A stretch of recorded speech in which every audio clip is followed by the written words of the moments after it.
attitudes toward each other.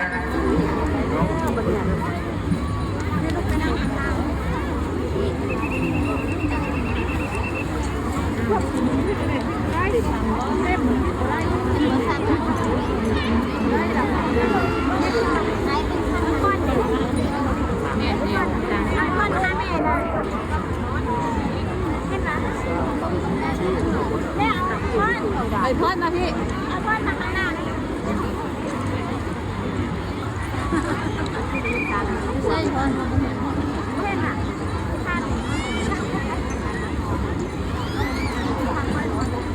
สำหรับกิจกรรมการแสดงแต่ละท่าก็ถือว่าได้สิ้นสุดลงต่อไปจะเป็นการแสดงรายการกิจกรรมสร้างตั้งหัวผักกระเทียมมีจำนวนอยู่4ตัวท่านี้ถือว่าเป็นท่าที่ยากที่สุด And this calisthenics exercise is that 4 elephants would make their heads spin.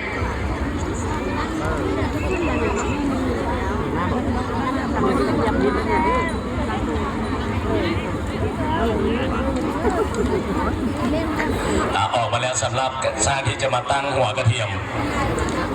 ก็คือเบอร์61มุกนางมุกดาวันเบอร์63เท้าดอกคุณเมืองเบอร์64นางบัวศรีและเบอร์65นางเอราวัณจะมาทำการแสดงตั้งหัวกระเทียมก็หมายความว่าเอาหัวจับลงเฉยแล้วยกสองขาขึ้นอันนี้เป็นท่าที่ยากที่สุดสำหรับอาจารย์ผู้ชี้สอนมันก็บอกว่าท่านี้ต้องได้ฝึกแอบอยู่ตลอดเพราะว่าสร้างบางครั้งมันก็อิดเมื่อยเลยเพียมันก็บ่อยากเห็นแต่ว่ามื้อนี้บรรยากาศสร้างจำนวนพวกนี้ดีที่สุดและต่อไปท่านจะได้รับสมตังหัวเทียมต่อแถวเบอร์64ก็คิดว่าอยากขึ้นยากเลยนึงใช้กำลังคือดังที่ได้วอกกันไปเมื่อกี้นี่แหละ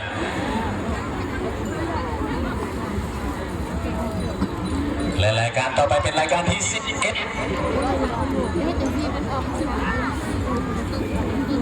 และรายการต่อไปท่านจะได้รับสมสร้างคำฮูโตเป็นแถวมีจำนวน4โตมีเท้าพายคำมิงดอคุณเมืองและนางบัวศรีนางเอราวัณ Next, 4 of them would make a back ride to each other.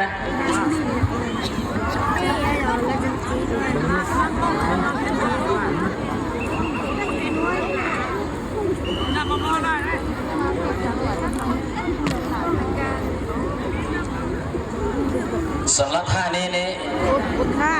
สร้างจำนวน4ตัวจะได้มายืนเป็นแถวแล้วก็ยก2ขาหน้าขึ้นเกาะหลังกันนะ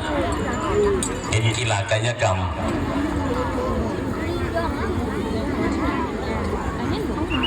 เบอร์62เบอร์63เบอร์64และเบอร์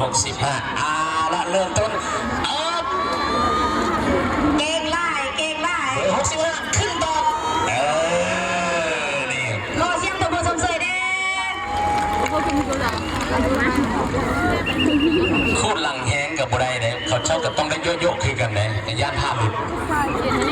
อันนี้ความรู้สึกของซาข้าพเจ้าคิดว่าดีต่อไปจะเป็นรายการที่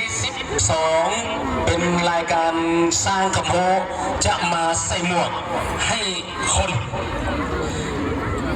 จำนวน1ตัวคือเบอร์62พายคำมิ่งจะทำหน้าที่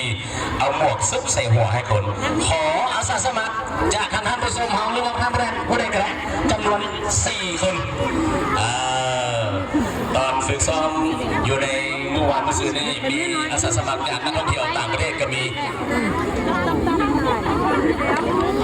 For this program, we would like to have local and foreign volunteers to join a show with elephant, and then the elephant would choose one to put the head on. Please. แต่ว่าการใส่หมวกให้คนของสร้างในครั้งนี้ในโบหมายเขาว่ามาฮอตปุ๊บจะจับใส่รถท่านผู้ชมติดตามชมรถความหน้าหักความหน้าโฮมานี่จะมีการเลือกว่าจะเอาใส่ให้ผู้ใดดีเนาะสิได้ความรู้สึกนึกคิดของสร้างกันเลย